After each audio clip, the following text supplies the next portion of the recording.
Hi, my name is Jim Thompson. The purpose of this video is to share information from my presentation at the PACRIM Conference in February of 2020. The first thing I'd like to point out is that this work is not my own, but rather the work of a team. And here are the names of the colleagues who have been involved in this work with me. And I assure you that I couldn't have done it without them. So thank all of them for their contributions. And now let's move on to the presentation schedule. The first two bullets are focused on the conceptual foundations for our work. And bullets 3 and 4 are focused on the materials we've created and the work we are doing. I will end the presentation by talking about the next steps in our project. And the rectangle at the bottom provides information about our funding, and we are certainly grateful to the IES for funding our work. This project is based on the premise that disability is best understood from a contextual perspective versus a deficit-based perspective. Here's a diagram that illustrates the logic underlying the social ecological conceptualization of disability and the importance of supports.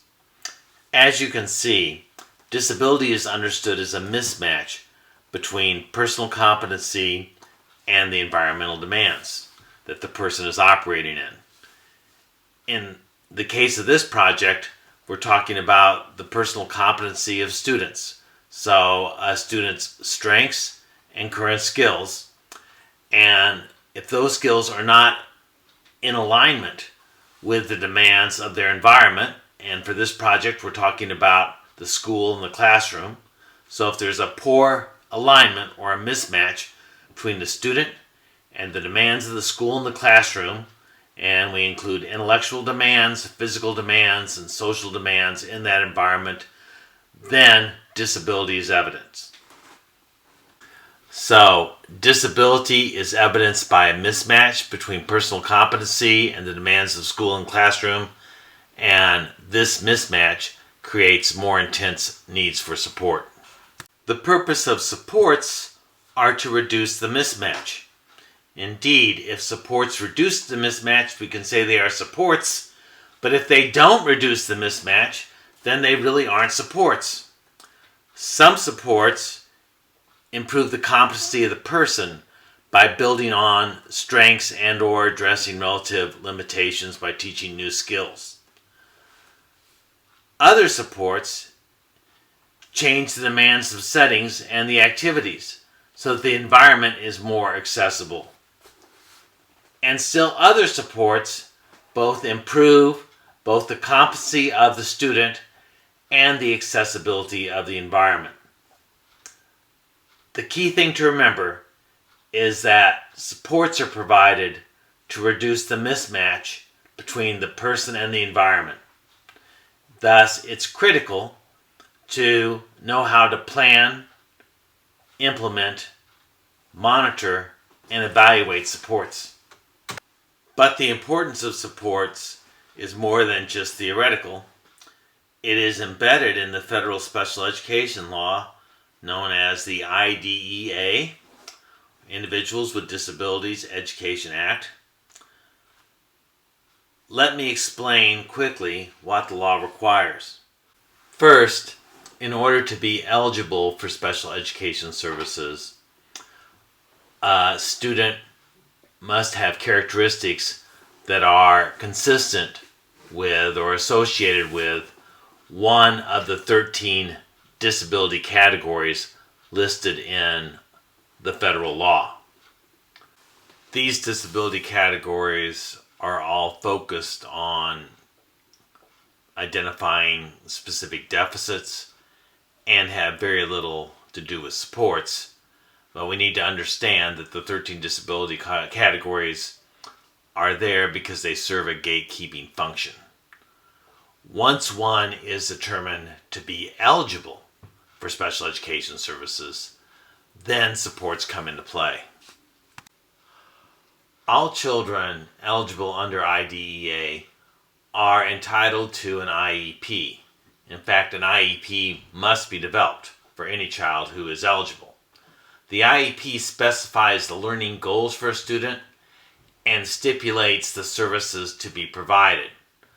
Among these stipulations, IEP requires specifying supplementary aids and services that a student needs. Supplementary aids and services are resources and strategies that support a student's education in the least restrictive environment, or LRE. LRE means being educated alongside same-age peers in general education classrooms and settings to the maximum extent.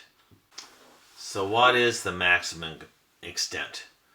Well, that's going to vary from child to child, but it's an antiquated belief that students with intellectual disabilities need separate settings to achieve meaningful learning goals. Students with intellectual disability can learn in general education classrooms if they're provided with the proper supports, and supports are conceptually consistent with supplementary aids and services.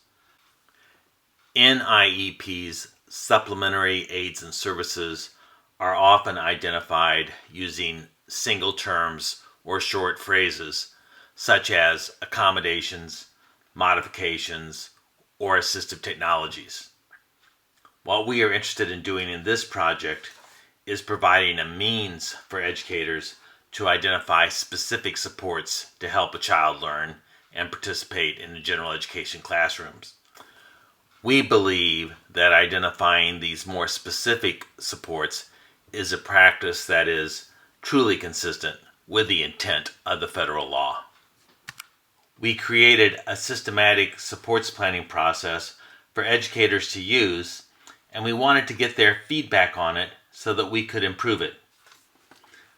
By systematic, we mean a process where one step informs the next step, which informs the next step, until eventually a planning team has proceeded through several decision points and arrives at a well thought through support plan for a child.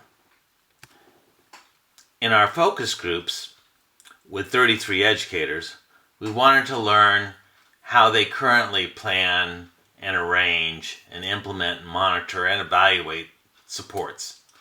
What information do they value in their process? What are the challenges and barriers they encounter? And what are their attitudes towards using a very systematic, comprehensive problem-solving process? You might notice the reference citation at the bottom, and if you're interested in our focus groups and our research, you're welcome to look at that article.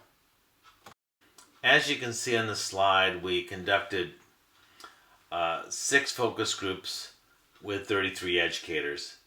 The educators included special education teachers, general education teachers, related services staff, administrators, and others. So, here are the findings. The first theme was that educators do not currently use a structured problem-solving / decision-making process to identify and arrange supports.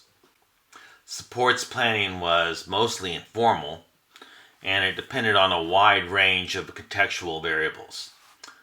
Some of these included the openness of the general education teacher to include a child with intellectual disability, the confidence and the competency of the special education teacher in planning supports, the support from administrators for inclusive education. All of these things influenced how supports were planned, and it not only varied between schools, but individual teachers reported that their practices varied depending on who they were working with. The second and third themes go hand in hand. Educators expressed a desire to have comprehensive information on both the child and the general education classroom when they were planning supports, and they saw support needs assessment information as an important component of the comprehensive information. During the focus group, we showed educators the results from an assessment scale called the Supports Intensity Scale, Children's Version, or SISC. They perceived the profile of supports needed across a variety of life activities to be particularly helpful when considering the SISC results. They also appreciated the SISC standard scores. They indicated the relative intensity of a student's support needs in relation to other children. In regard to the other three themes from the focus group, educators reported that their most common barriers were time, resources, and personnel. Time to sit down, plan, and really consider the supports a child needs was a challenge. They worried about resources in terms of what good would it do to plan if the resources to support the child were not available. And they also indicated that personnel was a concern, and it wasn't so much along the lines of not having enough personnel, but that personnel would be properly trained or properly vested or supportive of providing supports to a child in an inclusive classroom. Our educators were very open to using a systematic problem-solving process, and practically all of them felt that if there was consensus in their building that this is the process we should use, and this is how we make these decisions about supports, and this is how we get things done, it would be really helpful compared to what was currently going on, which, as I mentioned earlier, was a more informal process and even a haphazard process at some level. Yet they did express worries about jumping into a systematic problem-solving process without good professional development and without tangible resources, including technical assistance, to carry out the process. They thought it would be best if the process was implemented with some outside support so that the team really learned how to use it. We took all of the input we got from the focus groups to heart and revised our planning process, and here it is. On the left side of the screen is the actual process, but first I want to draw your attention to the right side of the screen. As you see, the name of the process is the SSPP, or SISC Supports Planning Process, and the process begins with a SISC assessment. As I mentioned earlier, the SISC is an assessment that provides information to teachers regarding a child's profile of support needs, as well as scores that indicate the intensity of a child's support needs in relationship to other children with developmental disabilities. In addition to assessing a child, the process calls for an assessment of the classroom setting. And this information together, assessing the child and also doing an assessment of the setting by taking note of the demands of the setting and other environmental factors, provides the basis or the groundwork for the planning. And after that is done, we're ready to go to the process shown on the left side of the screen. And as you can see, the first batch of supports we want to identify focus on curricular adaptations. We need to decide what to prioritize in terms of this child's learning, and so we need to prioritize what to teach. And we do that by asking what is taught in a general education curriculum and identifying the most critical things from that general education curriculum for the target child to learn. We also want to ask what, if anything, does a child need to learn outside the general education curriculum? And then we prioritize those, and those might be suggested by the student or by the family member, or may be related to future learning environments. But when we have identified specifically what it is we want the child to learn from the general education curriculum, as well as from the alternative curriculum, which is focused just on the needs of that child, other children are not learning that content, then we have curricular adaptations. Curricular adaptations are our priorities of what to teach the child and what the child is to learn. It is important to highlight that prioritizing what to teach and what to learn does not mean that the child does not have access to all of the information taught in the general education curriculum. In fact, providing supports to children in general education classes assure that the child has access to the full general education curriculum, and in many cases children learn far more things than we thought they could or thought they would. And so this specification of curricular adaptation in no way should be taken to mean that we're writing off any other part of the curriculum for the child. The truth is, we're actually making it accessible, the whole curriculum accessible to the target child. The next group of supports we want to identify are instructional supports. These include instructional adaptations and alternative adaptations. As with the curricular adaptations, we progress through a series of questions and a series of decision points to come up with our instructional supports.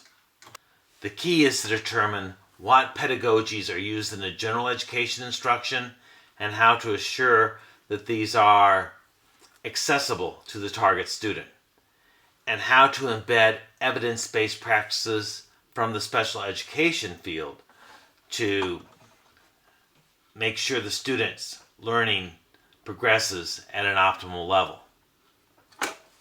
Once we know what to teach and how to teach, we are now in a good position to identify supports to assure the child is a full participant in the general education classroom, and that brings us to supports for participation. Participation supports involve accommodations, modifications, and personal assistance that the target child needs to be a full participant in classroom learning activities. Just like the other support categories, these are arrived at by moving through a series of questions and decision points, and we can say we have generated a support plan with truly personalized supplementary aids and services identified and documented once we have identified curricular adaptations, instructional supports, and participation supports. And now we come to the interactive portion of the presentation, which is impossible to do during a podcast. But what I do is I put up the first statement. Supports are not provided to students with intellectual disability in general education classrooms because, and I ask people to fill in the blank. And it's not obviously a simple answer. There are a lot of reasons why supports are not provided to students with intellectual disability in general education classrooms.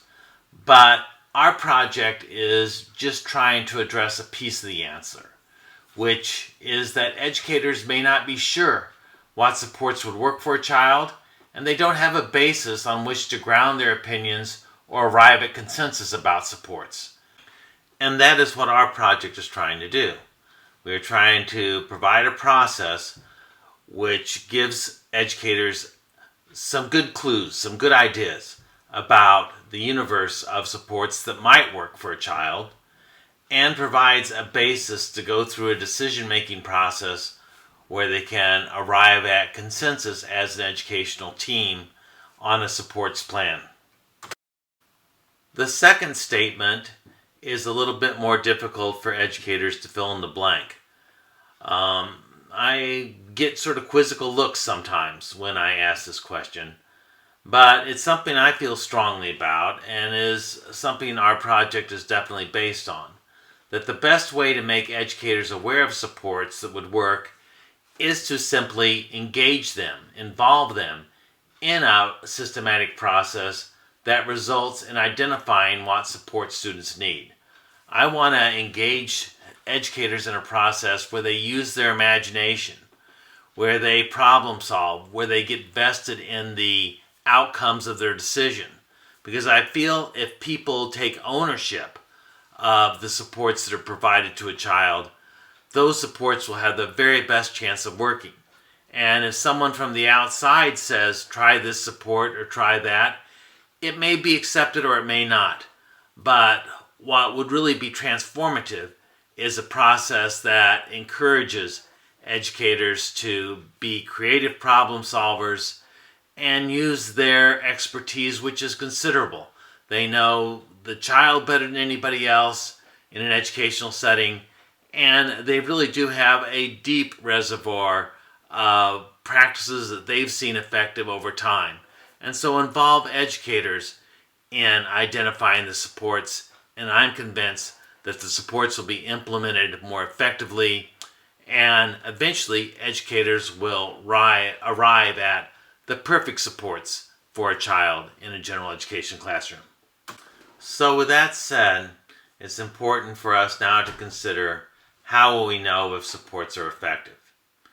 So the assumption is effective supports make a classroom accessible and welcoming and yield increased learning and engagement.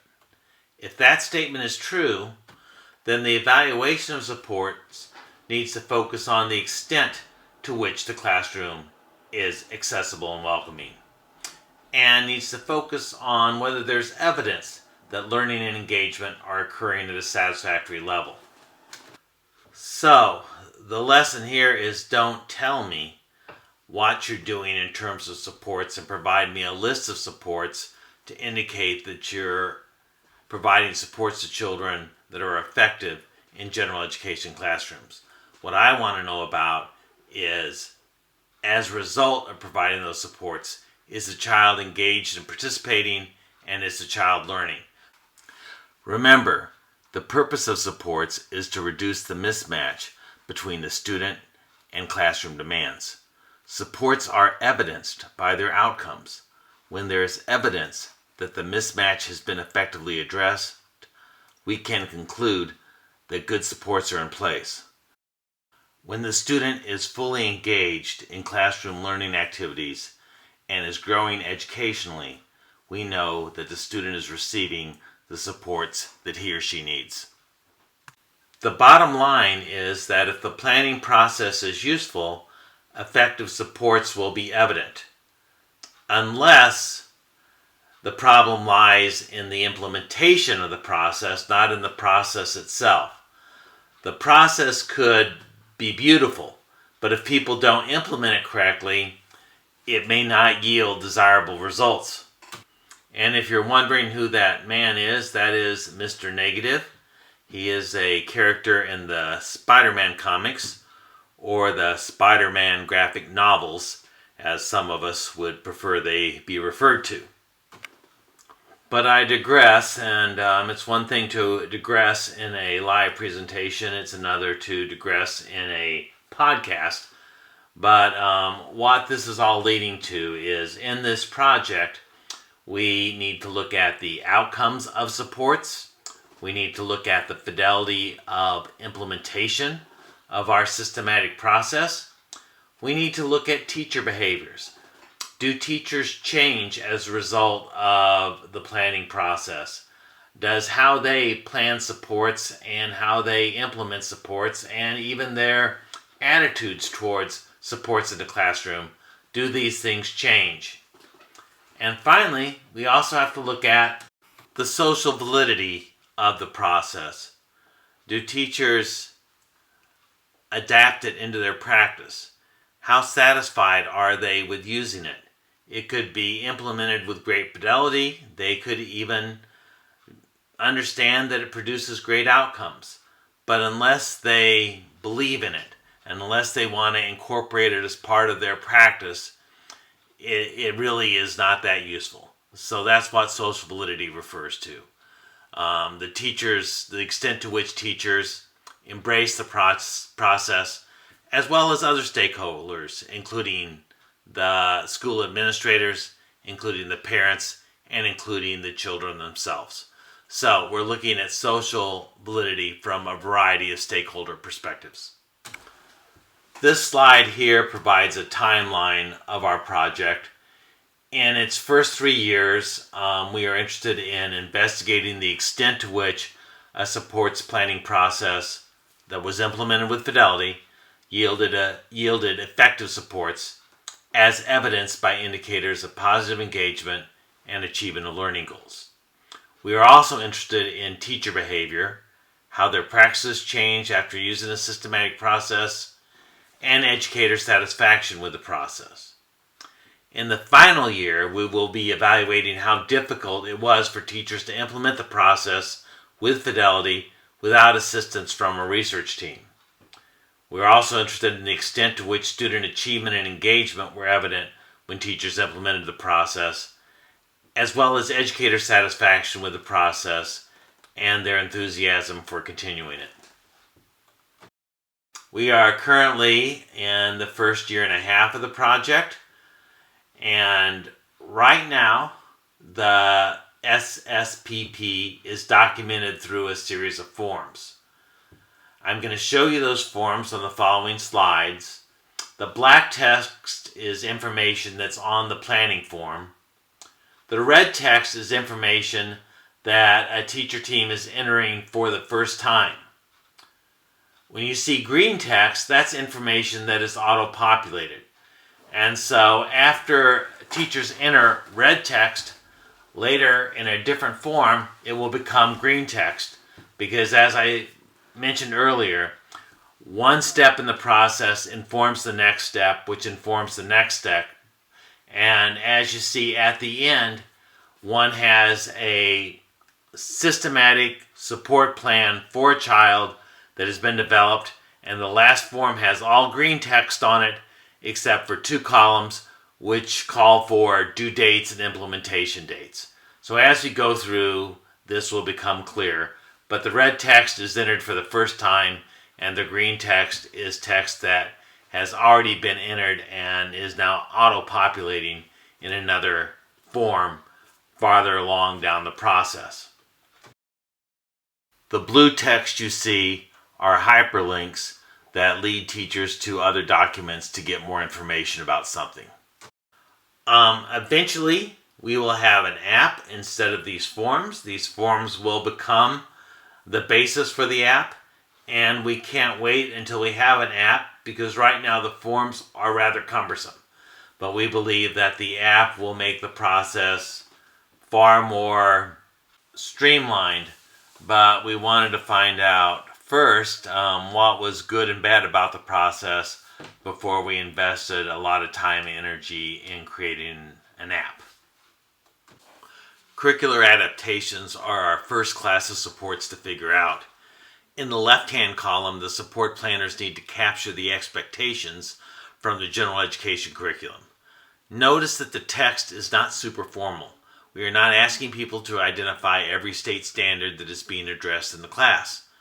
But it's also not superficial. We want to get a clear idea of what is going on during this instructional period, and these couple of sentences make it clear that the students in the class are learning about Abraham Lincoln and his role in the Civil War, and will be taking a test over the content, and finally will be writing an essay on Lincoln. But they're just learning to write essays, and the teacher is using a collaborative writing approach to essay writing, and students will have time in class to complete this work. In the second and third columns, we see the curricular adaptations made for this student.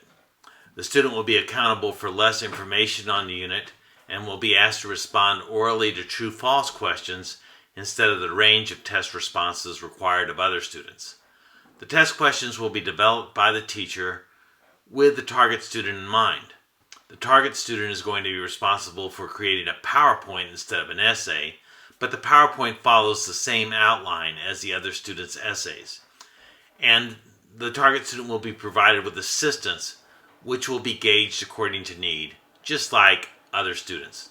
The support roles of the special educator, general educator, paraprofessional, peers, and parents are also identified. Whereas the first form focused on teacher teaching and student learning within the bounds of the general education curriculum, this next form focuses on student learning goals that are outside the general education curriculum. Other students in the class are not working on initiating questions and comments using an AAC device. But this is an important goal for this student and can be taught across the curriculum and across the school day. The student's present level of performance is that she uses her device to respond, but not to initiate communication. The special educator is responsible for developing a systematic prompting plan and teaching the paraprofessional how to implement it with fidelity. Each class session, the student will be encouraged to make one contribution in the form of a question or comment. So, through working through these two forms, we now know what we are going to teach and what the student is going to learn, and we are now ready to move on to how to teach. For how to teach, notice there is a hyperlink to learning activity types. An excellent and very comprehensive taxonomy of learning activities has been put together by Judy Harris and Mark Hoffner of the William & Mary College, and they have identified learning activities used in K through 12 classrooms. We've encouraged our educators to use their taxonomy to identify the learning types that are being used in the general education classrooms in which target students are being included. We can envision a day where we identify suggested support, resources, and strategy for every learning activity type which has been identified in this taxonomy, but we're not there just yet. However, you can see the learning activity types pulled from the William & Mary taxonomy in red type. All the underlined words are directly from the William & Mary descriptions. And what our teachers are asked to do is indicate if the student is going to participate in the same learning activity with accommodations and modifications, and if so, to specify what the accommodations and modifications are. Alternatively, teachers can indicate that a student will be engaged in a different learning activity than the majority of students in the classroom, and if that's the case, they need to specify what that different activity is. In this example, the student is participating in the same learning activities with accommodations and modifications as other students in terms of viewing the presentations, participating in the discussions, and taking a test. You can see the modifications and accommodations identified for this student on the slide in the third column. This student is also doing a different activity, namely the PowerPoint instead of the essay, and the people responsible for providing the supports and the actions they will take are indicated in the planning form in column 3 as well. But there is a second form regarding how to teach, and you'll see on the second form that there's green text. The green text on this planning form came from the What to Teach form earlier. Specifically, under What to Teach, we identified an alternative learning goal, one that this student will be working on, but that other students in the class will not be working on. Specifically, learning to use the AAC device to initiate questions and comments relevant to each class discussion and learning activity. The learning activities for this goal and the people responsible for the supports and the actions they need to take are in columns 2 and 3 of this page. And now we have systematically problem solved supports in terms of what to teach and how to teach. And we are now ready to plan for supports for how to participate.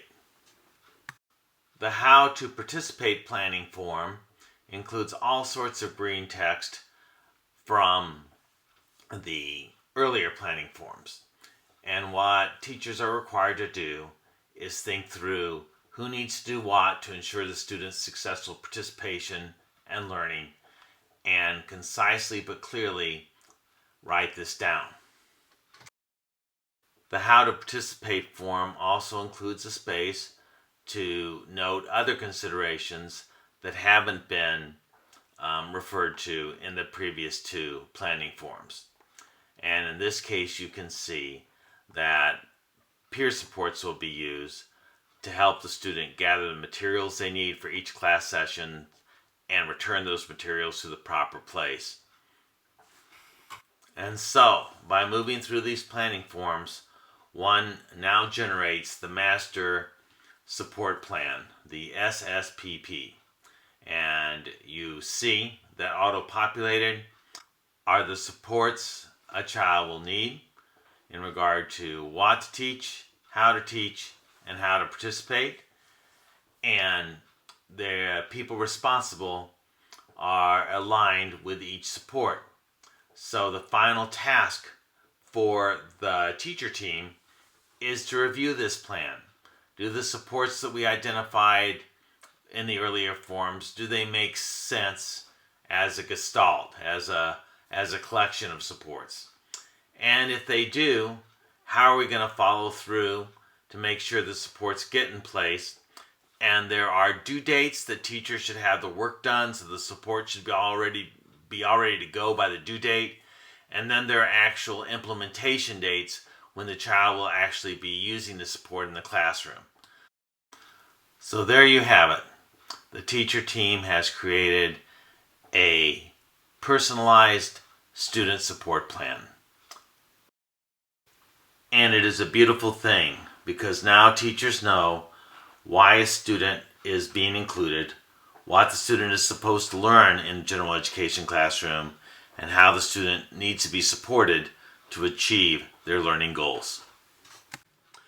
The SSPP definitely takes some time and effort on the part of teachers, but we argue that it prevents wasted time that stems from having students in general education classrooms that don't have the right supports and therefore aren't fully engaged and aren't achieving meaningful learning goals. The planning forms themselves provide an audit trail that documents some measures of fidelity, as well as permanent products that reflect supports that were provided and the expected student outcomes. Additional fidelity evaluation, as well as student outcome measures and social validity measures, are completed through classroom observations, as well as interviews and surveys. We won't show you everything that we do to measure the effectiveness of our project, but we are going to show some examples here. A little reminder in regard to the evaluation of supports. Supports are evaluated by answering the question, to what extent is the classroom accessible and welcoming, and is there evidence that learning and engagement are occurring at a satisfactory level? Remember, supports should be evaluated by the outcomes that they yield, not by the intentions.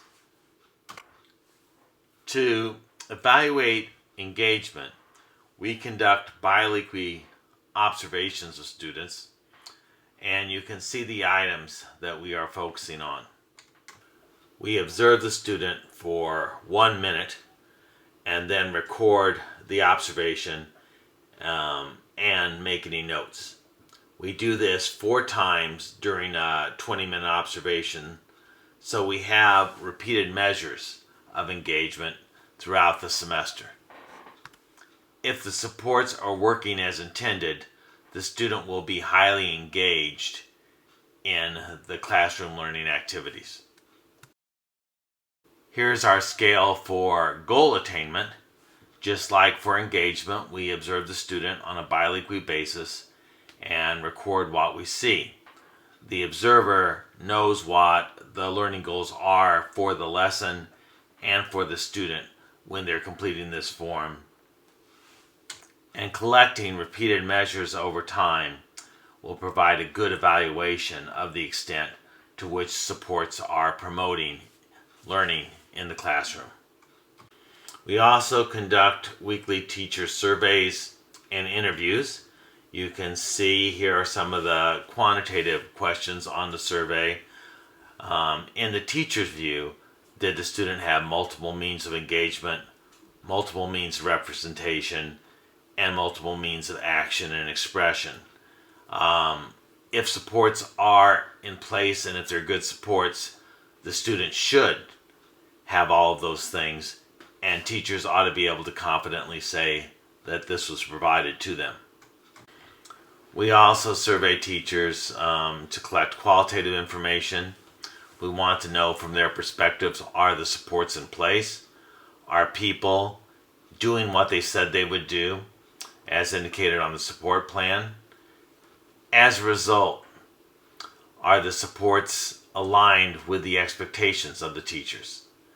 And if things aren't working, have there been any changes or modifications in the support initiated? This was just a taste of the type of data we are collecting in this project. In the future, I hope to have results, findings available to show you. If you're asking me at this point, are we on the right track? I would say yes, we are. We are hopeful and we think things are going well. But eventually we'll have to let the data speak, and that will tell us how successful and how useful our supports planning process actually is. Thank you if you've sat through this entire podcast. I hope you found it interesting. And if you have any questions, please do not hesitate to email me. I'm really happy to correspond and interact with anybody who is interested in systematic ways to plan supports and the outcomes of those efforts. Thank you.